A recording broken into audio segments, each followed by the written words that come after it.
എന്തായാലും സ്ഥലം ഒരാൾ ഫ്രീ ആയിട്ട് തരാമെന്ന് പറഞ്ഞത് ഭാഗ്യമാണ്. എത്രയും പെട്ടെന്ന് പണി സ്റ്റാർട്ട് ചെയ്യാമല്ലോ.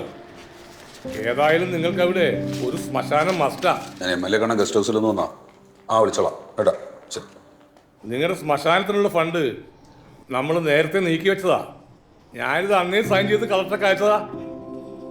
ഇവിടെ കുടുങ്ങാശ്ശേരി പഞ്ചായത്തിന്റെ ശ്മശാനത്തിന്റെ ഫയൽ നമ്മൾ അയച്ചതാ സാറേ.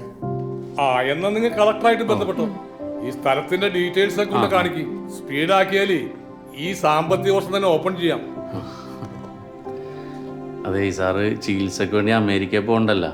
അപ്പോൾ അതിനു മുമ്പ് ഒരു ഡേറ്റ് സെറ്റാക്കി തന്നാൽ നമുക്കിത് ഉദ്ഘാടനം ചെയ്യാം. അത് പണിയൊക്കെ കഴിയുമ്പല്ലേ അപ്പ വിളിച്ചാൽ മതി. അപ്പോൾ ഞങ്ങളങ്ങനെ അപ്പോൾ ശരി സാർ. തെണ്ടുകളിയോ അങ്ങോട്ടെ പാസ്സായോണ്ട് ഇല്ലാണ്ടാക്കോ? ഇനി ഇതിനകത്ത് വല്ലഭന്റെ ഒരു പണിയും നടക്കൂല. ഒന്നുമില്ല, നമ്മൾ പണി തുടങ്ങി എത്രയും പെട്ടെന്ന് പൂർത്തീകരിക്കണം. വല്ലവൻ ആള് വിഷമാണേ. വാ. ഓക്കെ ചന്ദ്ര സാറല്ലേ? എൻ്റെ പേര് കൈമള്. ബാങ്കിലൊരു ചെറിയ പണിയാണുള്ളത്. അത് താനായിട്ട് അത് കളയിപ്പിക്കരുത്. എടോ ചന്ദ്രദാസ, എന്താണ് തൻ്റെ ഉദ്ദേശം? ലോണിൻ്റെ അടവുകളൊക്കെ പെൻഡിങ് ആണ്. അതോ ഇനി താൻ ലോണ് തിരിച്ചടക്കില്ല എന്ന് വല്ല ഉദ്ദേശമുണ്ടോ? അയ്യോ സാറേ, ഞാൻ അടച്ചോളാം. കാര്യങ്ങൾ അങ്ങനെ വിചാരിച്ച പോലെ മുന്നോട്ട് പോകണില്ലേ. ഇപ്പം ഇതിൽ ടൈറ്റിലാണ്, ഞാൻ കൊണ്ടൊന്ന് അടച്ചോളാം സാറേ. എടോ, ഒന്നിൽ വിളിച്ചാൽ ഫോൺ എടുക്കണം, അല്ലെങ്കിൽ താൻ തിരിച്ച് വിളിക്കണം.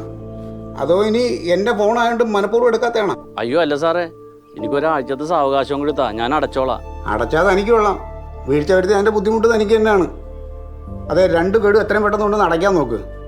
Hello hello. കട്ടാക്കി. ഒരുത്തം വലിയ ആളാവാൻ വേണ്ടിയിട്ട് സ്വന്തം പേരിൽ ലോൺ എടുത്ത് ബസ് മേടിച്ച് സർവീസ് നടത്തി. ഇപ്പം എന്തായി?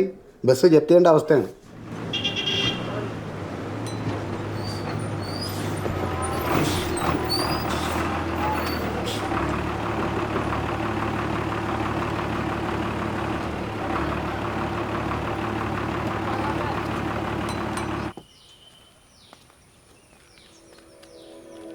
എന്തായാലും വന്ന സ്ഥിതിക്ക് ഒന്ന് കണ്ടിട്ട് പോകാമെന്ന് കരുതി. മോനിന്ന് പഞ്ചായത്തിൽ പരിപാടിയൊന്നുമില്ലേ? ഇല്ല, ഇന്ന് പ്രത്യേകിച്ച് പരിപാടിയൊന്നുമില്ല. പിന്നെ രാഷ്ട്രീയമല്ല, ഇടിവെട്ട് പോലെ ഓരോന്ന് കയറി വരും.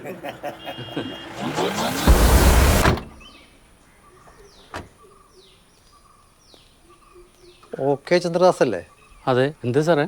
ഞങ്ങളെ വിജിലൻസ് നിങ്ങളെക്കുറിച്ച് ഒരു ലോഡ് പരാതി ഞങ്ങളെ ഓഫീസിൽ കിട്ടി. അതിനെക്കുറിച്ച് ചോദിക്കാൻ വന്നതാ. അകത്തിരുന്ന് സംസാരിക്കാം സാറേ. നിങ്ങളെ പറയാ? അതെ. ചക്ക ഉണക്കുന്നുണ്ടല്ലോ. ചക്ക ഉണ്ട്, വേണമെങ്കിൽ എടുക്കാം. ചക്ക 2 ഓളം എടുത്തോ. ചെറിയ ഷുഗർ ഉണ്ടെന്നാലും. ഇവിടെ ഇരിക്കാം. അതെ, നിങ്ങൾ സംസാരിച്ചിരിക്കുക, ഞാനിപ്പോൾ വരാം. ഞാൻ നേരത്തെ പറഞ്ഞില്ലേ, അതുപോലത്തെ ഒരു കേസാണ്.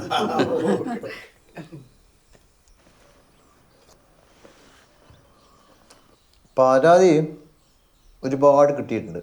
അതിലൊന്ന്, സർക്കാരിൻ്റെ കുറേ ഫണ്ടെല്ലാം പഞ്ചായത്തിലേക്ക് വരൂലേ, അങ്ങനെ കിട്ടുന്ന ഫണ്ട് നിങ്ങൾ അനധികൃതമായി ഉപയോഗിച്ച് ദുരുപയോഗം ചെയ്തതാണെന്ന് ഓർ പറയുന്നു. അങ്ങനെ വല്ലതും നടന്നിനാ? എൻ്റെ അറിവിൽ ഒരു അഴിമതിയും നടന്നിട്ടില്ല സാറേ. ഇതൊക്കെ വെറുതെ ആളുകൾ ഓരോന്ന് പറഞ്ഞുണ്ടാക്കുന്നതാണ്. പിന്നെ നിങ്ങൾ ഭരണത്തിൻ്റെ സ്വാധീനം ഉപയോഗിച്ച് ആളോട് പൈസ പിരിച്ചിനാ? ഓരോരോ കാര്യം പറഞ്ഞിട്ട്. ഓരോ ആവശ്യങ്ങൾ വരുമ്പോൾ പൈസ പിരിക്കൽ തന്നെയാണ് പതിവ്. അത് പാർട്ടി കാര്യങ്ങൾക്കാണ്. പഞ്ചായത്തിൽ അങ്ങനെ പിരിവൊന്നുമില്ല. അതെനിക്കറിയാം. ഓരോ കാര്യങ്ങൾ ചോദിക്കുമ്പോൾ കൃത്യമായ മറുപടി പറയണം. നുണ പറയാൻ പാടില്ല. ഇല്ല സാറേ, നുണ ഞാൻ പറയൂല. ഈ സ്വത്ത് സമ്പാദിച്ച കൂട്ടി എന്ന് പറയണ, ഞാനൊരു ബസ് എടുക്കാൻ ബാങ്കിൽ നിന്ന് ലോൺ എടുത്തിട്ട് അതിൻ്റെ അടവ് മുടങ്ങിയിട്ട് ബാങ്കിൽ നിന്ന് വിളിച്ചുകൊണ്ടിരിക്കുകയാണ്. കുറച്ച് നേരത്തെ കൂടി എന്നെ മാനേജർ വിളിച്ചോളൂ. 1 മിനിറ്റ് സാറേ, സാർ ഇത് കാണും.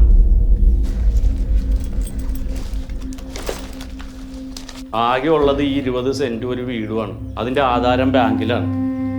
ഇതെൻ്റെ ആധാർ കാർഡ്, ഇത് റേഷൻ കാർഡ്, ഇത് പാസ്ബുക്ക്, ഇതെൻ്റെ പാസ്പോർട്ട്. ഞാൻ ലോൺ എടുത്തത് മുടങ്ങിയിട്ട് അടക്കാൻ പറഞ്ഞ് വന്നേക്കണ നോട്ടീസാണ് ബാങ്കിൽ നിന്ന്. സാറ് നോക്ക്, ഇതാണ് ഞാൻ മൊത്തത്തിൽ ലോൺ എടുത്തത്. ഇത്ര ഞാൻ കൃത്യമായിട്ട് അടച്ചിട്ടുണ്ട്. ഇത്ര അടവ് മുടങ്ങിക്കിടക്കുകയാണ്. ഇനിയും മുടങ്ങിയ ബാങ്കുകാർ ബസ് പിടിച്ചുകൊണ്ടുപോയി ലേലത്തിലിടും. എനിക്ക് ആകെ സ്വന്തമായിട്ടുള്ളത് ഒരു ബുള്ളറ്റാണ് സാറേ. അതും ഞാൻ ലോൺ എടുത്തതാണ്. ഇപ്പം അടച്ച് തീർത്തട്ടേ ഉള്ളൂ അത്. ഇതാണ് സാറേ എൻ്റെ അവസ്ഥ. ഓക്കെ